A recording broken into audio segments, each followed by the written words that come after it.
Okay, you might notice Jennifer Briggs is feeling a little under the weather, She's and sick. and I hear that Max Zanon's in the air. He's traveling, so he's not going to be here either. But as it turns out, I've got these two wonderful women with me today, some of the brightest women in the car business, starting with the Duchess of Productivity herself, April Simmons. Hi, kid.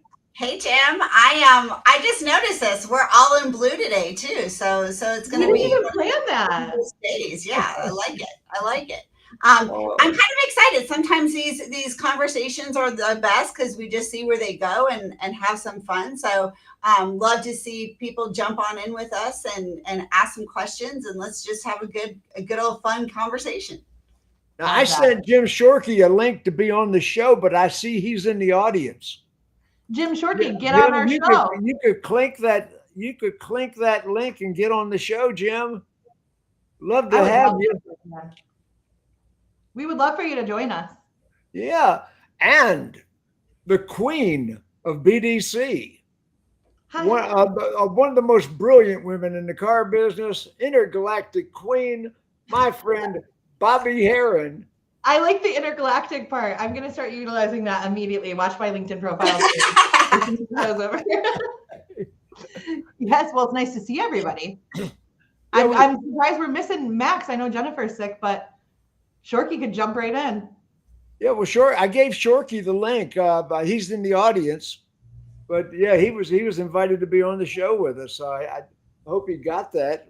James, if you can't join us today, please let's touch base. We would really love for you to be on.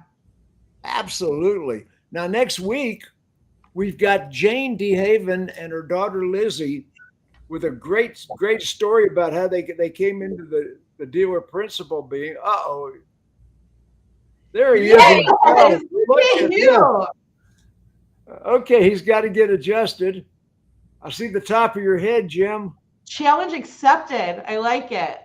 Yeah, there you go. How you doing, Jim? He's probably getting Okay. attached to audio right now. He's going to have to unmute his audio for sure. Yeah, we can help him with that. Look, this is how it works, right? Oh, we've I got love it. He's phone to friend. Oh, he's got that's We're assistance. great. fine. Yes. Okay, Jim's got assistance here. We're going to get this. We're going to get this. Well, Okay, while Jim's getting hooked okay. up, I'm super excited for them to join the show next week too. And I wish I'm not going to be on next week. I'll be in the air flying to Women in Automotive, but I wish I was going to be on for that show. I love that they're attending. And I'm at my client Women group, in so I'm super automotive. pumped. What's that conference about? Oh my gosh, I'm so excited. You know, Women in Automotive is close to my heart. You can get details at womenautomotive.com or at wiasocial.com, either one. But it's next week. We're doing some huge promos. So I've told everybody if the only reason that you're not attending is the cost, reach out to me and let me help you with that. But it's our They ought 10-year to change it. They ought to change it to girls in the car business, huh? Oh my goodness, whatever. You know what I love about it though? We actually learned early on, and I guess I was surprised in the beginning. It's our 10-year anniversary. And we call it Women in Automotive, but it's not just for women. It's for women and the men who support, lead, champion, change, mentor, drive them. Some of the most brilliant men I know in the car industry have attended, are supportive of it. And you know, it's a lot about education. It's about a lot about empowerment and the differences and Well, inspiration, but well, it is girls can't sell cars. I close deals in heels. I don't know what you're talking about. but you know, it's not just a leadership conference, it's educational, but it is the most inspiring one. And I'm on the board and it's close to my heart, but I'm on the board because the motives are pure and right. And there's so many conferences that give out the education when it comes to all the things that we do, but don't also give some of the balance and lift. So like I'm presenting Life in Overdrive, which is a balance, not oh, how do you balance home and life? Because I hate it when people say like, how do you do that when you have kids? Like, I don't know, how do you do it when you have kids? Instead, it's a couple different techniques, and I'll be live streaming my session. So if anybody's not attending and would like to, hit me up in the Please. messages, and I'll make sure that you get it. Yeah, Please. super I excited. know. Well, today's show is about the crisis, the Armageddon in the car business. Inventory is stacking up. EVs aren't selling. The manufacturers are deluded. They believe that affordability is the problem. Affordability is not the problem. They the EVs, the public has wholesale rejected EVs. They don't want them. They're not going to buy them at any price. And making cheap EVs is just going to become a special finance car for people with distressed credit. Let's see if we can get Jim Shorkey on now. Am I in? You're in. How you doing, big guy? I'm doing very, very well. We just did our podcast, and it's very interesting. But it's so great to be here with you. Wonderful. Well, I would say gentlemen. I think that's a reach. I'm sorry about that, but the wonderful ladies and the pseudo gentlemen.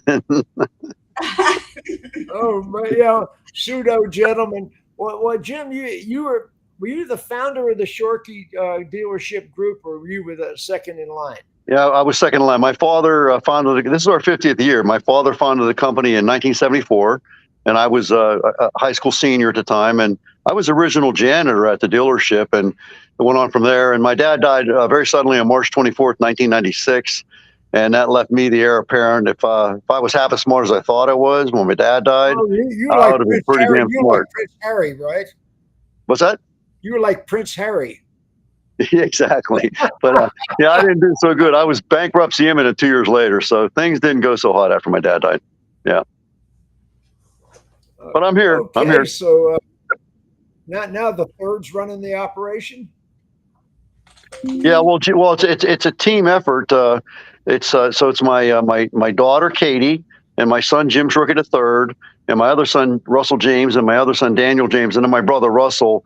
It's an executive team running the operation. They all have their functions and they work very well together as a team. So yeah, they're running the deal right now. Yeah. Well, I sort of met you through my friend Mike Engel. Oh yeah, Mike. Mike is he's quite a guy. Quite a guy. Yeah, I'll tell you, the bow tie guy. Yep. Absolutely. Do you know my friend April Simmons over here? I don't. Well, maybe. Well, from these shows, I do. Yes, but I don't know that we ever met directly. April, I don't say that I know, but then again, I'm an old, worn-out car salesman. According to car years, I'm about 182. I think I told Jim. So they're car years, like dog years, 7 years. So. Yep. Okay. I was 38 years in the automobile business, and I love the car business. I just love it. But, yeah, you and me both, my friend. Super nice to meet you. Actually, just because I like to know about people, I went to your site. Your group site looks pretty good. I got to give you some props there, and it looks like we are living very much the same world. Like the brands that you have are very similar to us. So it looks like you're the Hornado group in Pittsburgh, or we're the Shorkey group in Arizona, but very similar. Yeah. Very similar. So she's in Phoenix, Arizona today. She's the director of marketing for 14 dealerships. Yeah. Well, Phoenix is a wonderful place. I love Arizona. I really do. Wonderful place. Wonderful place. Everyone's decided it's wonderful. So now I'm probably going to have to get out. I've always felt that I'm a big fan of the desert, believe it or not. I love the desert, and the desert's a cool place. And so many people disparage the desert, not really experiencing it. It's a wonderful place. I love the desert. So yeah, I'm a big fan. Big fan. Love it. Well, you got the book I sent you. Have you had? I did. Well, I perused it, but I'm working on this stroke recovery very aggressively, and that has nothing to do with the car business. But I'm using the same things that I used to build the Jim Shorkey Family Auto Group. I'm using those ideas to build the Jim Shorkey body back, and so I'm very deeply involved with this idea. My idea that I got from Napoleon Hill of Think and Grow Rich genre is seek expert counsel. Find somebody who's smarter than you, who's done what you want to do, and have a conversation. And that somebody would be. That's why. That's exactly right. Well, don't joke about that. That's absolutely the case. There's if you're the smartest guy in the room, if you're the smartest girl in the room, you're in the wrong room. You need to get out and get around amongst a bunch of people that are way better than you doing what you want to do. And that's where the juice is. That's where you move it. So, I'm on here. I'm not even involved in the car business anymore. I'm looking to learn. I'm here to learn. I am. Yeah. The car business, I tried to retire several times, but Debbie did, but I didn't. Yeah, I did. I walked away. My kids own and operate the group independent of myself. I have no ownership interest whatsoever. And I had so much help along the way with the mentors, the Jim Zieglers of the world type people, that I just felt a great deal of debt to society, in that these mentors, they just really gave me great advice. And so I went to work on that advice, and that's the history of the Jim Shorkey Family Auto Group. You can witness it yourself by looking it up. And I felt in my heart of hearts that someday I needed to share this message with the world. If I took this message to the grave with me, I thought I would be a very selfish person. So I did, and I launched a company called Results from Thinking. The idea being results are the name of the game. And how do we get there? How do we get to the results that we want? And so I've done an incredible amount of study. So we have this program called Rethink You 2.0. If it's your thinking that got you to where you're at right now, if you don't like where you're at right now, the same thinking is going to keep you there. So you got to change your thinking, hence Rethink You 2.0. And so we're really serious about this idea of being mentors to the world at large. So that's what I'm doing now. What we're And no talking better about time, today, Jim, right? Like What's that again?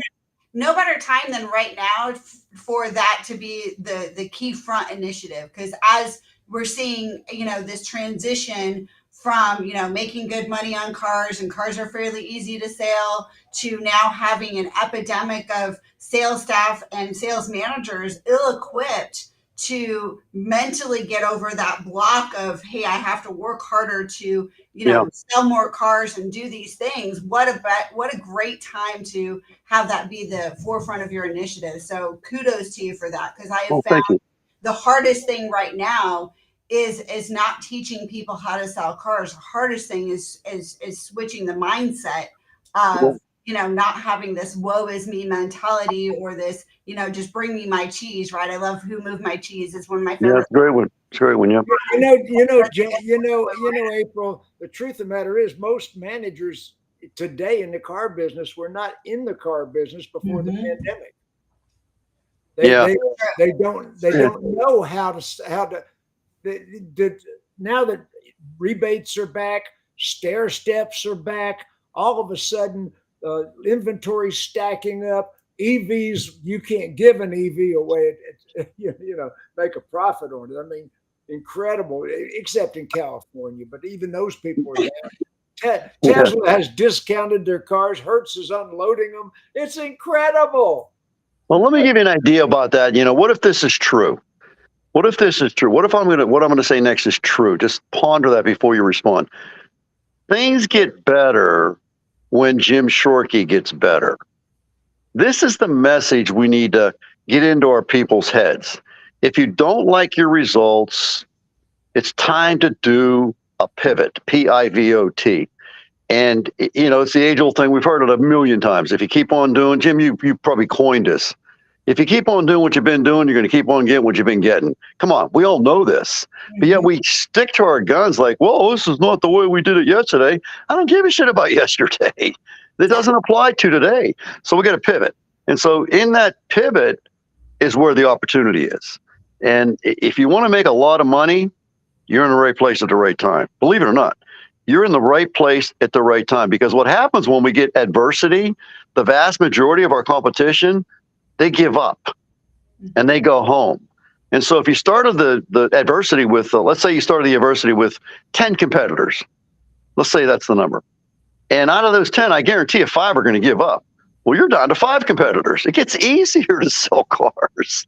All you got to do is show up and have a good presentation. And well, let's face it, we got to train our people. And we got to, on what it is we want them to do and what the procedures are and the processes and whatnot. But the fact is that it's not a question of, the bottom line is in tough times, the competition, they just give up. They give up.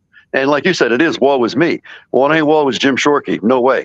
No way. I'm going to rally. I'm going to kick your ass. You don't have a chance around me. No way. We're going to do it. Unless it's me. You wouldn't. Jim versus Jim battle. Jim, you wouldn't have a chance against me. You wouldn't have a chance. I would sell your socks off. You wouldn't have a chance. You believe that, don't you? What's that? You believe that, don't you? No, I don't believe that. I know it. There's a difference. Okay. I know that when I'm up 40 stories if I jump off. I know I'm going to die. I don't believe I'm going to die. I know it. And I know if you and I go head to head, I will crush you. I know it. This is turning out to be the best show ever. Here we are, two old farts going at each other. Yeah. Jim versus Jim. I'm already selling tickets. I'm already selling. Remember, we got to talk car. We got to talk dog years here, right? So, Jim's actually, we're the same age, aren't we, Jim? I'm 77. Oh, are you really? Wow, you look great, brother. I'm 67, but in dog years, he's about 257 and I'm about 204, whatever it is, in car years. I mean, it's like, but no, we're just two old dogs, man. Two worn out old car dogs. That's all we are. But you know what? I just rejoined the National Speakers Association. I know you did, but you know what? Don't take us on. I told Jim, we were texting back and forth. I said, you grab a tiger by the tail. You better be careful because that tiger is going to freaking get a hold of you. And so don't grab a tiger by the tail. Bad idea. Now, don't you guys find, and this is something that I've been really passionate about and trying to help this next generation. So I mean, what is 26 times 7? That's my dog years.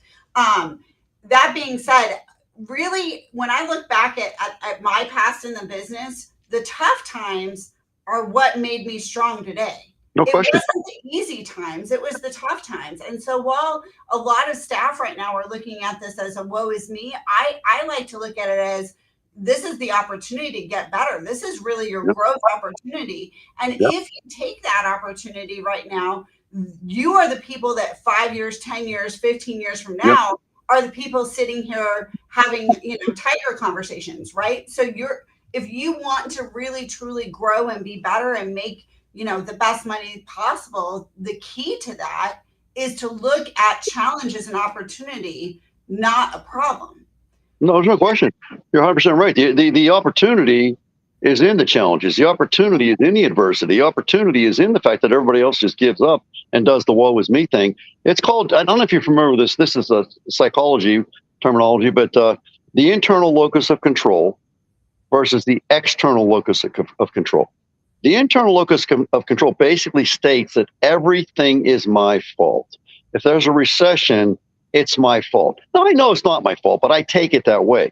Mm-hmm. And so rather than, by the way, the versus the blame game, the victim game. So when there's a recession, I'm licking I've got my hands up, I'm rubbing my hands going, I'm excited because I'm going to kill it. I know I am because I know most everybody else is going to give up.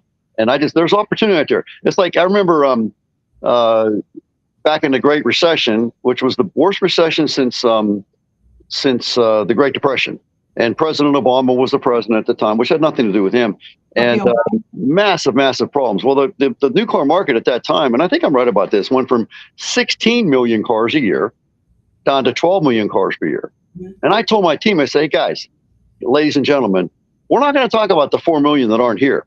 We're going to talk about the 12 million who are. And guess what we're going to do here? We're going to take market share from him, her, them. We're going to take market share. We're going to be aggressive. So we actually upped our advertising. We upped our inventories. We upped our training. We upped everything we could up. We upped, and we killed it. We made more money during the Great Recession than ever in the history of the Jim Shorkey Family Auto Group. That is a fact. Jim. What was really happened was kind of interesting. Is I was consulting the Mark Heights Group in Phoenix, Arizona. Excuse me, Norman, Oklahoma. Norman, Oklahoma. He started his dealership with General Motors in 2008. Oh wow! Which was the beginning of the Great Recession.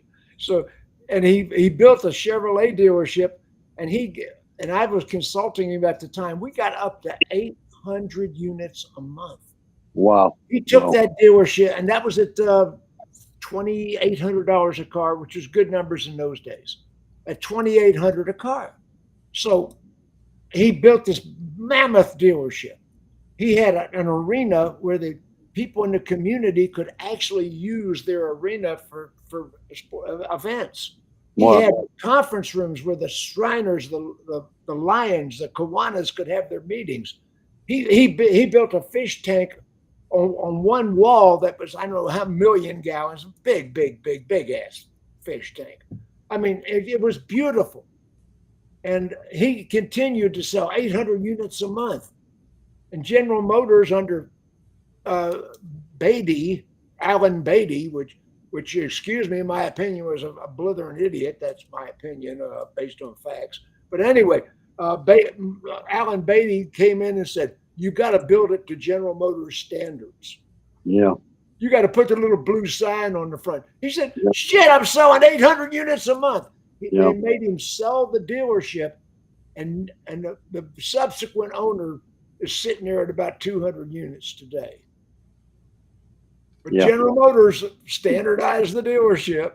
Yeah, and I understand that, and I probably, me being Jim Shorkey Family Auto Group, I would have done exactly what they told me to do. I really would have. I just don't see the point, and I'm not going to let happen what happened. I'm just not. And so that little bit of blue paint, the blue sign, I really was very stickler on, okay, what do you want? Is that what you want? Okay, let's go ahead and do it.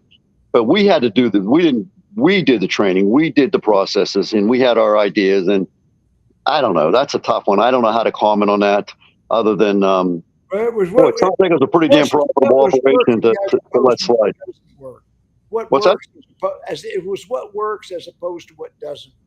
Well, I understand that, but the fact is, I'm not going to cut my nose off to spite my face. So I politely disagree with this fella, and that I would have painted a damn sign. I'm not going to do that. You can't have that stop sign out there. Okay, gone. See ya. You know, I like that stop sign. Who gives a shit? I'm here to sell cars, man. I'm here to sell. I don't care about any of that. I like you. This is why I like you. Both of you bring up a point that I think is really relevant, which is control your controllables, right? So I think at the end of the day, whether you're a DP who has to like do things because the OEM mandates it, or you're a general manager who your DP says you have to do things a certain way, or you're a sales manager who your general manager says you have to do things a certain way, all those things, we like to say it's not my fault because it's not my decision. At the end of the day, like you said, Jim, I decide for April. I decide for April Simmons what I'm going to do today. And ultimately, during 2008, you know, we got hit really hard in Arizona, really hard. Like we went from, you know, my team was we had 5 teams. I was at a Toyota store at the time. We had 5 teams. Overnight, we went down to 2. Overnight, we went from my team getting, you know, 3, 4, 5 ups a day per person to 2 ups for the store for the whole day. And you're right. Most stores went, we're done, right? People were quitting and nobody wanted to do it anymore. And they were going to go work at Circle K or whatever the case may be. And I said, well, time out. Let's take this as an opportunity, because for me, failure wasn't an option. Like I wasn't going to go work at Circle K. So we had to figure this thing out. And I really did different things. We worked together with my team to say, hey, you might be the best at product, but you might be the best at building rapport. Let's work together and let's take a half deal, because a half deal is better than no deal. Let's work as a team. Let's educate each other. Let's go talk to the service customers, because we all know nobody would do that. But now let's do it. Let's actually give it a go. And what we found on the end and the other side of this, by working together, not only were we successful during the downtime, we were just as successful as we were before it, but we took skills that catapulted us to the top on the other side of it, because we were already doing the things that nobody else is willing to do. So a lot of times the worst part of the mentality that I see is that I don't control this because somebody else makes the decision. That's where I call BS. You may not control everything. I may not control that it's 110 degrees, but what I do control is what I can, right? Well, yeah, and on top of that, you don't control the decision. You don't. But, big but, you do control your reaction to the decision. And so your job is, you know, it's kind of like, I don't know if you ever heard a story about Bill Walton when they won the national championship. UCLA Bruins won the national championship. He's the MVP. He's a rock star, arguably the greatest college basketball player ever. You can make that argument. And so John Wooden, who was a wonderful human being, he had a policy, no hair, no facial hair, no hair over the years. And Walton said, MVP of the national championship, comes back to fall ball. They're practicing, shooting around, all that. And he was a hippie. He's got a beard, long red hair. And John Wooden says, and John Wooden, by the way, never cursed, never raised his voice. That was his policy. So he says, Bill Walton. He says, Bill, can I get a minute with you? And Bill says, he comes over. He says, Coach, I know what you're going to say. He said, well, I want to tell you, it's America, land of the free. It's my face. It's my beard. It's my hair. And I can wear my hair however I want. And John Wooden looked him right in the eye and says, you know what, Bill, you're right. It is your face. It is your hair. It is America. It is the land of the free. We're going to miss you. Does that give you the chills? What do you think Bill Walton did? Greatest basketball player ever. Just a little bit. You know, I have a similar. He tore across campus, found the first barber shop, threw his bike down, said, cut it off. Cut it all off. He cut his hair. And that's a great story. So we have to conform to the executive leadership of our team and not be an asshole about it. I mean, really, we need to say, okay, well, what is this message here? I don't like it. I don't agree with it, but what's the best version of me that can execute on this? Because it is important. And so it's not a question of, you don't have the decision. You're right. But you do have control over your reaction to said decision. And when you take that decision and go out and start poor mouthing and complaining and bitching and moaning like Jim Ziegler does all the time, well, then the whole thing crashes down. If I didn't jab you, you'd think something was wrong. I got to freaking nail you every chance I can. No, Jim knows what I'm saying. Jim's a team builder. Jim understands team. And if we're going to take every single decision and make a big deal about it, guess what? You better start looking for a job right now because you're not going to have a job too long. You're not. Yeah, exactly. 100%. Jim's over there like, I'm chomping at the bit. What do you got? Jim? What do you got? I was looking at the side screen on Melissa Skinner's laughing at Shorky over there on the sidebar. So, because it's fun. I'm listening to all Shorky's insults. I'm just filing them away here because I'm the best there ever was, the best there ever will be, the best there is. I mean, excuse me. Second best. We'll legislate. Hey, if you're the best or second best, you know what? Seriously, there is a slice of life called good enough. And close enough is good enough. It really is. So, there can only be one best, but there's a lot of almost guys and girls, and that's okay. If I'm almost as good as Jim Ziegler, that's pretty damn good. That's pretty damn good. I don't have to be better than Jim Ziegler.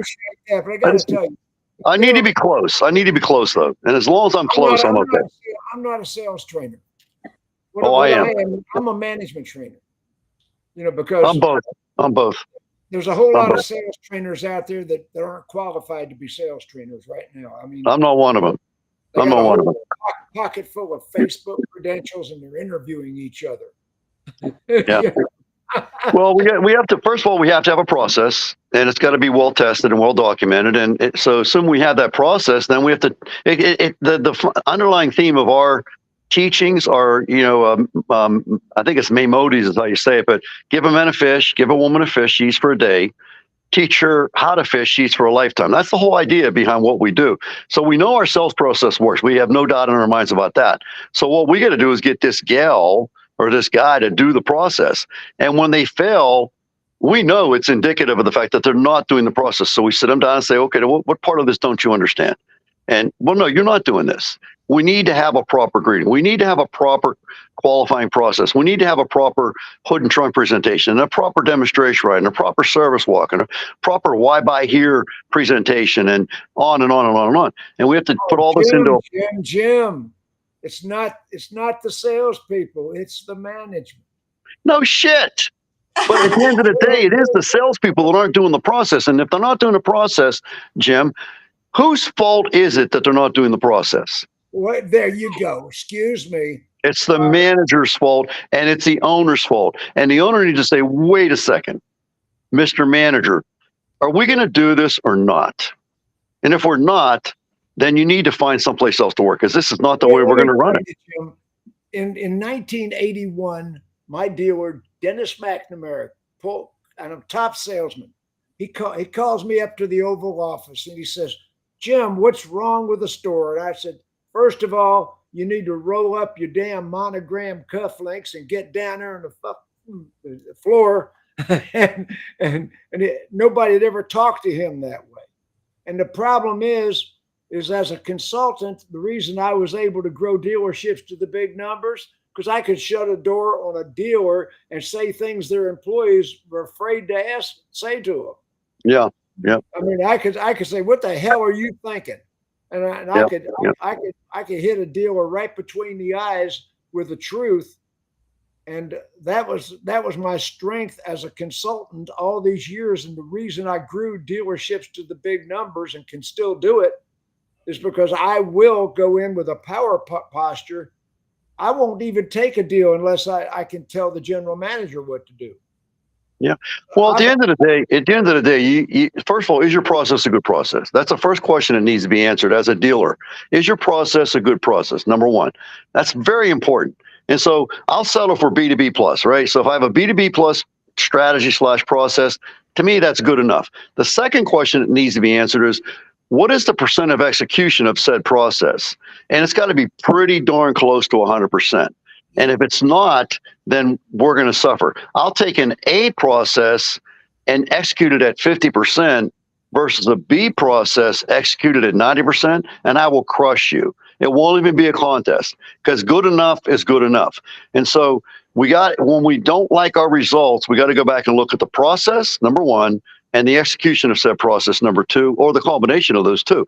And you'll find that in that journey, that we're just not doing the process. We're not doing the process, and that's it. End of discussion. And so what's the answer to that? Training. And at some point it's like, okay, it's time to move on.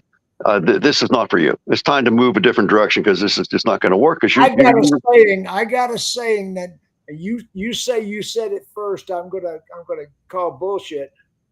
Average people with great processes can yield incredible results. Agreed.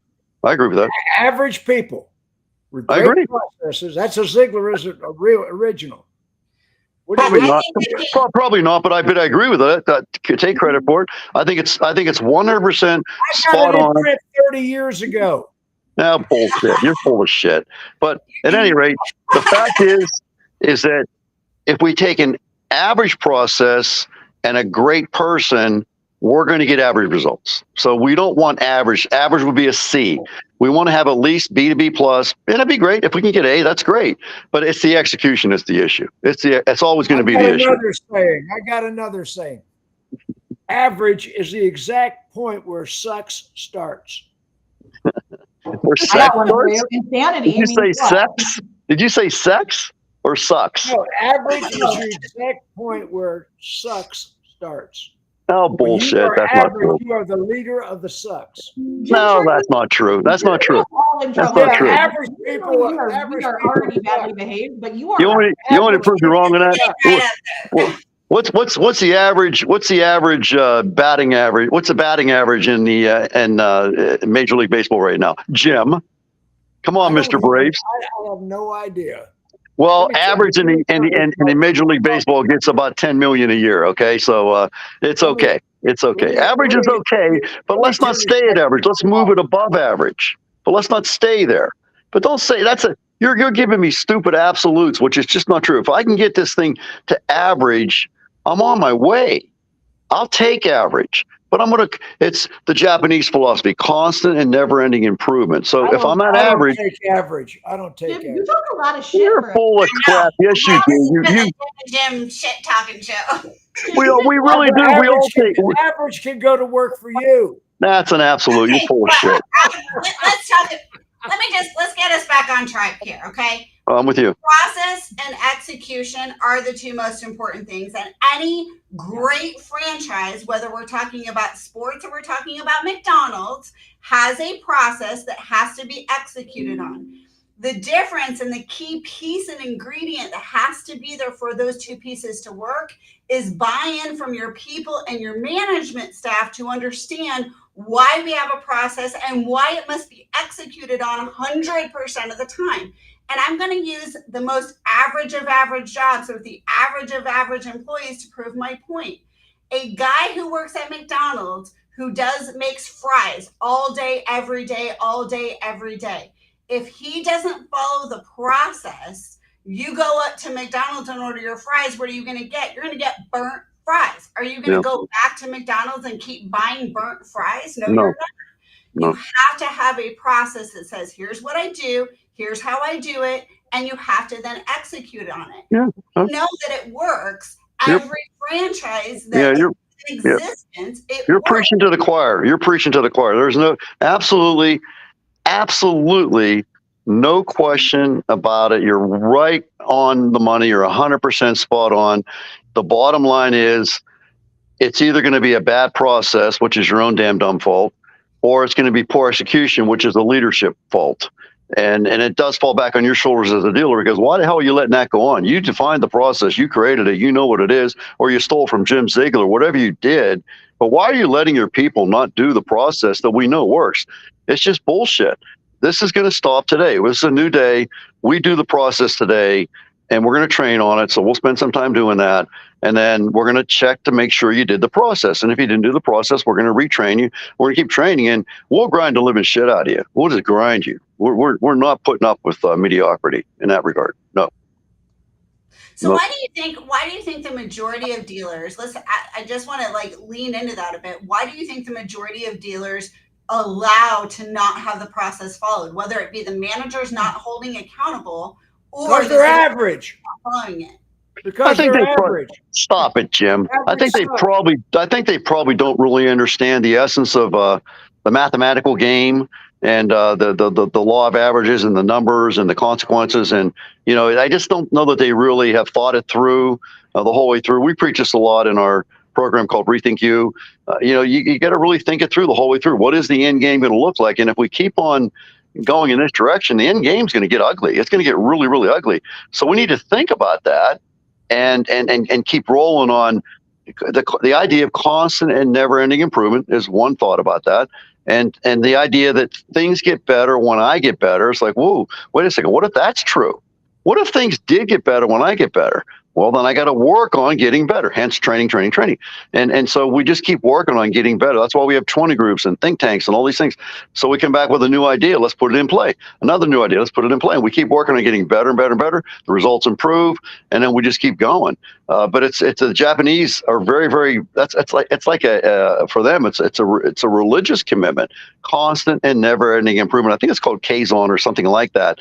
But it's powerful stuff. And if we all did that, if we did that with our marriages, if we did that with our health, if we did that with our business, if we did that with any relationships we have, just let's work on getting better. I think I can do better. And if we do get better, the results improve.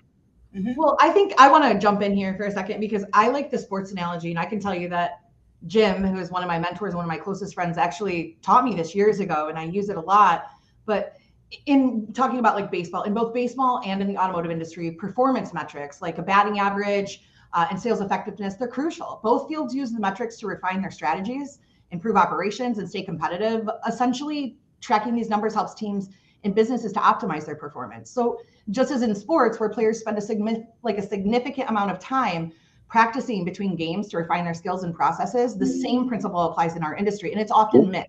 It's not just about making sales. It's about honing the processes that lead to those sales, like customer interactions, service efficiency, follow-ups. This kind of continuous improvement in processes ensures that when it's game time, meaning interacting with customers, the team is well prepared to perform their best. I'm mixing my words today. Can you tell I'm tired? But I remember when Kansas City won the playoffs? Let's not judge me on my sports analogy here. Do you remember when the streets flooded before that? People shut down. Vin Solutions shut down that day, and everybody went out and celebrated it. Because here's the thing: if you don't celebrate every single win, every single play, even when it's practice, then you're always on the side of the mindset of I just lost and I have a month to reset. It's a huge deal. And when I first started consulting before, after 20 years in the automotive side, Jim gave me a baseball analogy, and I still use it in all of my training, which is what we're doing is like baseball. We don't win games with home runs. We win games with base hits, with teamwork, and with development. And that is the truth. It's the easiest way to compare it. But Jim has always taught me that average is not an acceptable thing to be at. It's not what it is. It's where you can start, but it's not where you can stay. Exactly. Yeah, I think Jim's wrong in his wording. I think he's right in his mentality.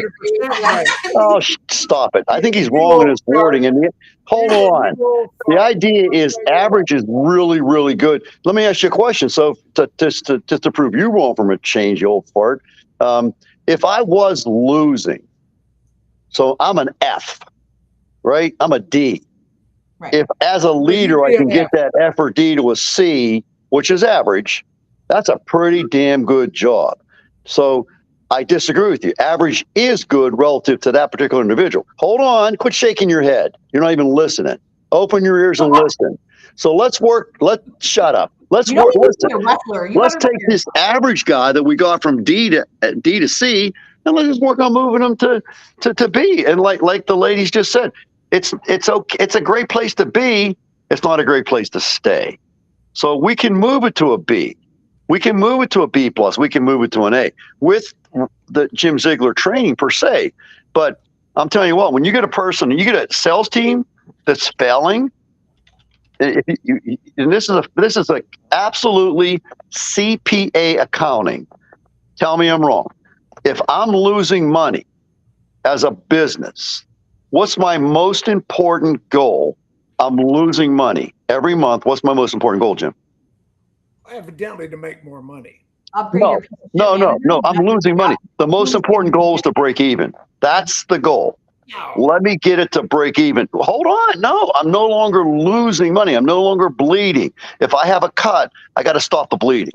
So I get the bleeding stopped. I get it under control. And then I bring in a guy like Jim Ziegler for a second visit and say, okay, we got it to break even. Now let's get it to making money. But Jim, when you're losing money, making money is just too far out of the way.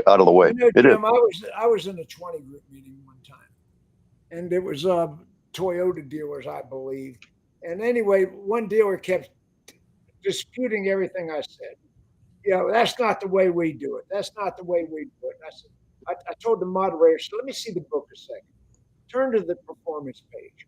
And, in 20 group, it's left side of the book, right side of the book. Exactly. Right side, left side. Yep. Which one of these dealers are you? And he showed me way on the left side of the book. I said, yeah, here's a dealer I consult on the other side of the book. Right. Losers defend losing.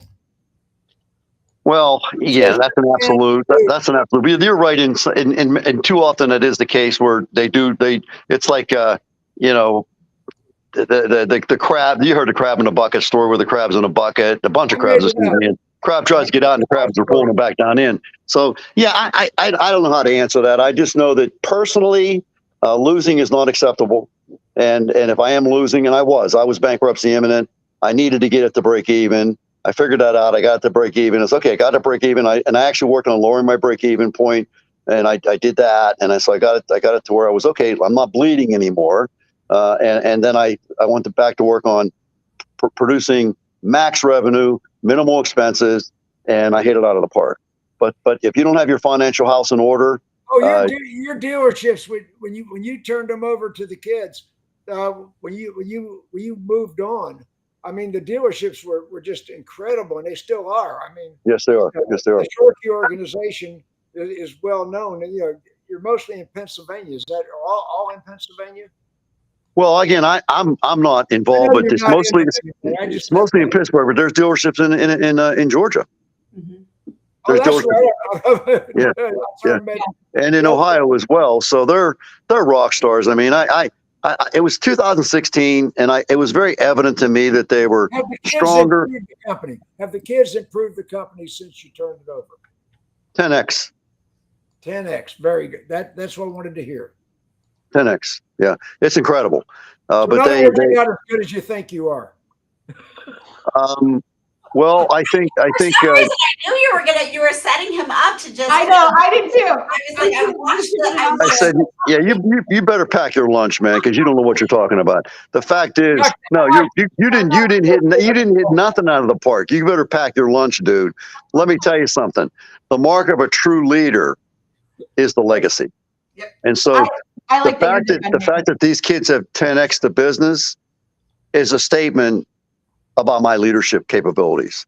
You're 100% right. I want to jump in, Jim, because here's what I wanted to say about the average thing, and it has to do with that. Is you had made mention, you had said, what if your salespeople are failing? Well, if you're failing, it's the leader's fault. I don't care what anybody says. No question. No question. It starts there. And I've worked with your stores personally, so I hear what you're saying, and I'm glad that you're defending that. I do want to throw out this, though, when it comes to the average part, and I'm usually pretty open to this as a trainer myself who does high performance culture. I get it. But when we think about average, it's like today we have a highly competitive automotive industry. It's No doubt. Meeting the basic sales targets, it's not enough to sustain a business or grow. And a C grade might denote average, but in sales, the level of performance could actually signal a lack of innovation, insufficient customer engagement, potential stagnation. To truly thrive, a dealership needs to exceed expectations. They have to continually innovate their sales tactics, and they have to deliver exceptional customer service. So settling for average isn't just insufficient, it's a missed opportunity for development and a competitive advantage. That doesn't mean that a salesperson who's selling an average amount of vehicles or creating an average amount of engagement isn't doing a decent job for them as a human where they are, because not everybody has the same level of ability, motivation, drive. But as a dealership, as a leader in a dealership, I don't want to miss targets. So I'm going to give every opportunity, whether it's training, resources, technology, products, support, to help lift and motivate somebody into a high performance culture. And at the end of the day, they might not be a good fit for my dealership. That doesn't mean they're not a salesperson. They also might be a great salesperson who's not a good fit for my leadership. Yeah. Bobbie, I gotta say, there's 4 E's in Zieglerism. And I developed this when I was a manager myself. The first E of Zieglerism is evaluate. Yes. You've got to measure the sales force individually. I got to measure it. Evaluate. Yeah. Educate. Educate is the next E of Zieglerism. Evaluate, educate. Mm-hmm. And the next one is elevate. Bring them up to another standard. So the first 3 E's of Zieglerism, there's 4 of them, is evaluate, educate, elevate, or exterminate. Right. Well, but so hold on. Are you recording this conversation? Of course. Of course, you're live on you play back for me right now when I said that average was acceptable. You play that back for me right now. I never said that. I never said that. I said average is a great goal when you're sucking water. Average is a great goal when you're bleeding.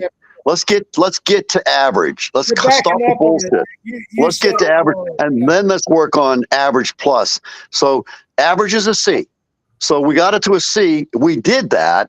Now they and us as a leadership team should have the confidence to say, well, if we moved it from a D to a C, we ought to be able to move it to a B. Let's go to work. Let's roll our sleeves up. Let's get to work. Now we got it to a B.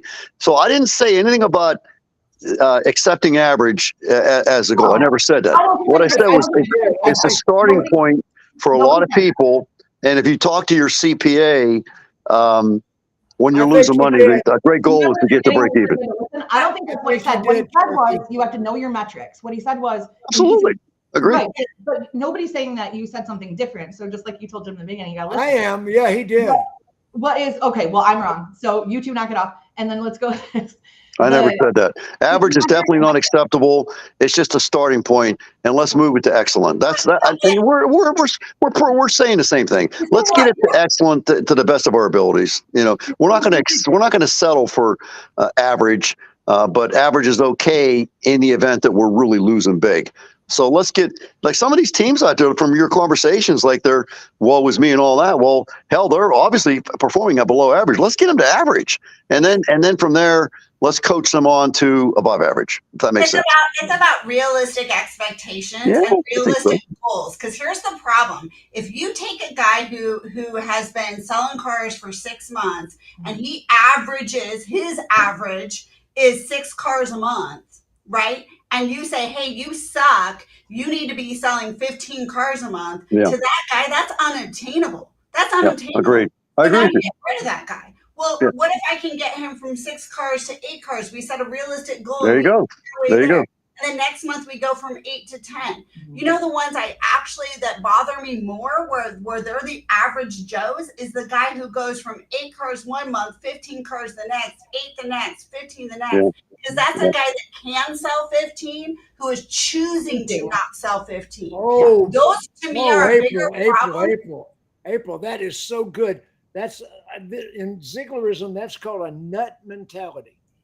We have But you're sales right. people that But they want but to work to go for back their to the net. Kaizen, yeah, it's about continuous improvement. I don't Pay care their if you're bills. average today, if you're working on getting better. I Yeah. don't care if you're the best today, if you're destroying my team. Here's another one. If Yeah. you have one home run guy on your team and everybody else is quote unquote average, your problem is your home run guy. He's holding back everyone else on your team. Because I guarantee you, if your team looks like that, you have cancer that you're not recognizing or realizing. And I had this happen at a store before where they were like, April, we have to move one person. Who are you going to choose? And I picked my top performer, and they thought, well, you're crazy. This person sells 15 plus cars every single month. I said, you know what?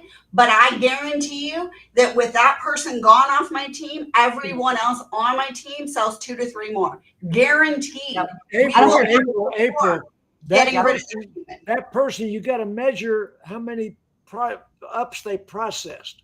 Because what you got with a home run guy or home run woman is what I call an MFUW. MFUW. I think that means Last what I letter think. stands for upwaster. Well, but more importantly, crapping out the team, right? Wait, Like everybody didn't get that. crapping everyone else Last out. letter stands for upwaster. Be careful there, because that may not be true. Make sure, like you said, evaluate. And I know you're serious about that, but let's evaluate this guy. And then when we find out that I he's, just said find out how many ups they processed. oh, okay. I'm sorry. I didn't quite catch up, but yeah. I did say that. How many ups? Let's evaluate him before we decide that he's doing A, B, C, D, E, F, G. We don't know that till we evaluate him. But if he's taking he's taking 60 ups a month and he's selling 15 cars, we got a problem. Yeah, That's not a good number. Blowing out the ups following like that. if he's I believe blowing train out the transfer ups that could have been made. That's what I'm looking for. I'm looking for that upwaster that's blowing out deals that could have been made. He's qualifying.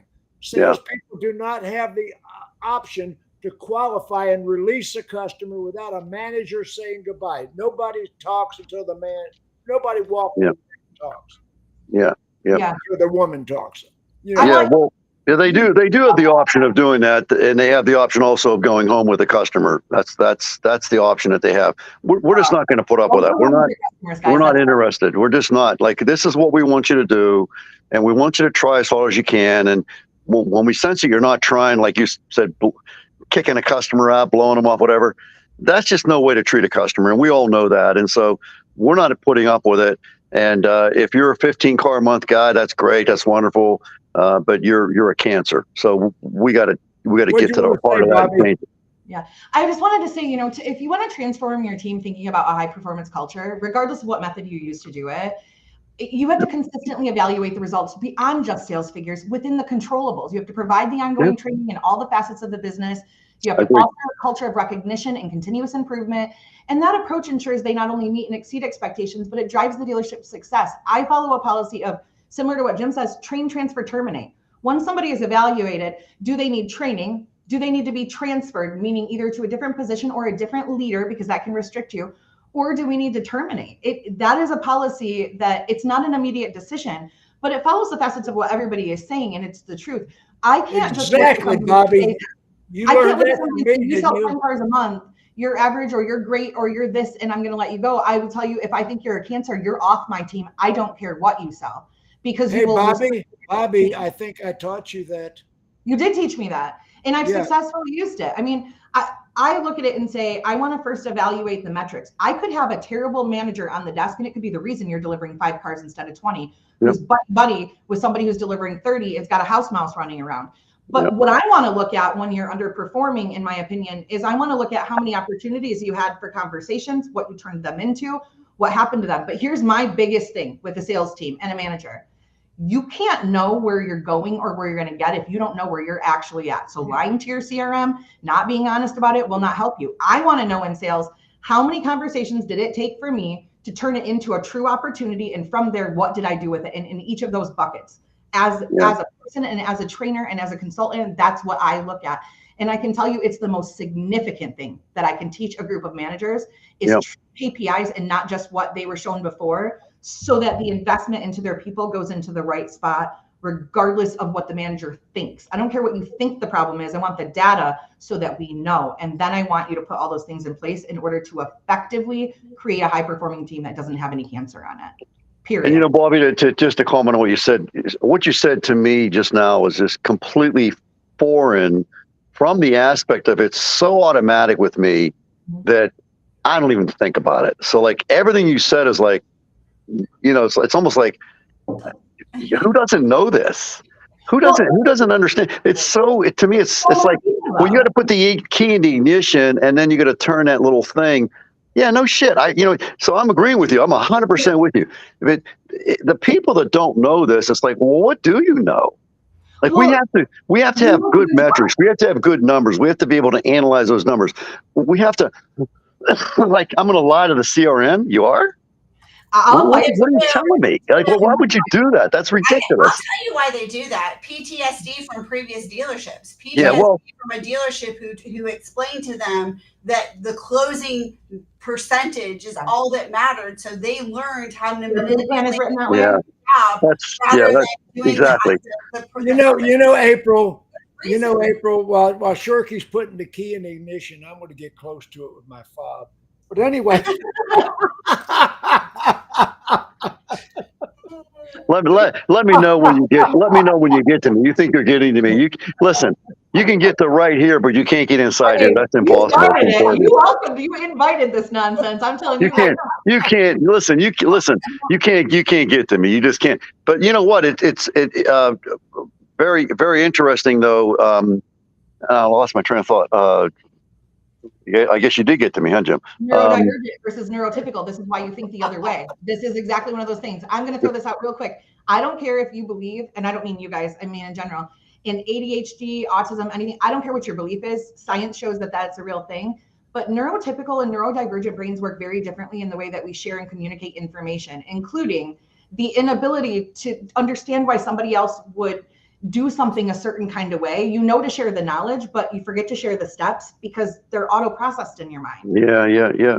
That's a problem. You're right. That's a problem. And I'm a neurodivergent, so I understand that, which is why April is killer and Jennifer is killer at neurotypicaling the things that I say so that it's understandable for another person. And likewise, but we have to recognize that in our teams as well and in our leaders that people do not learn or understand things the way that we communicate them. They learn and understand the way they process. So we have to change our delivery in order for them to understand. Okay, guys, we got 2 minutes left as we wind down the program. I'm sure people have seen the cartoon in the newspapers and wherever you get cartoons. Broomhilda. And in the cartoon Broomhilda, there's a log with 2 eyeballs in it. You never see the face. And it's called the Grebbler. And the Grebbler has a little sign outside the log that says free insults. And that Grebbler is actually Jim Shorkey. No, it's not. No, it's not. You don't even know what you're talking about. You talk so much bullshit. You don't even know what you're talking about. As we get down to the last 2 minutes with the guy that still puts keys in ignitions, as we get down to the last 2 minutes, this has been a really fun show. It didn't turn out the way we planned it, but Shorkey came. That's called the Jim Shorkey factor. I'm going to update the posts to reflect it because I think that this is a very engaging conversation. It was engaging. An old fart came he was on the sidebar, and I said, "Why'd you get on the show?" So he came. I love it, man. I love it. I really do. I love the car business. I love talking about the car business. I love you, ladies and gentlemen. I use that word loosely. I apologize, but you know what I mean. But I love you guys. I really do. It's just the car business is such a vibrant business, and if you're not winning at this business, whose fault is that, for crying out loud? I mean, come on. It's really not that hard to win at the car business. It's really not. It's fundamentals. Jim, that place you're in right now, is that your home? Are you at home? Yes. Oh, I was going to say, because that beard looks like you might be homeless. Oh my God. Yeah. Well, I'm definitely not homeless. So I'm not homeless yet, but you never know. Jim Shorkey is here with us. I put in the probably comments. squatting in somebody's house squatting in somebody's house and you actually live on a tent, the sidewalk. You got a tent. You two are so silly. I love to see this. Nobody goes bat to bat with Jim like this in a fun, respectful way. So it is. He's funny. not. Listen, he's not even in my Like, league. He's not even in my league. He knows it intuitively. He won't admit it because his ego is the size of Manhattan. You guys have that in common? Not in my league. Not in my league. Not in my league. Love me dearly. We got to go off air soon. I put your website in the comments of all of the posts, but you want to throw it out real quick? What's it again? I'm sorry. You want me to tell you? I'm sorry. My website? Correct. You mean for the dealership or for my personal thing I'm doing? For your personal thing you're doing. Oh, it's Results from Thinking. Results from Thinking, all one word, .com.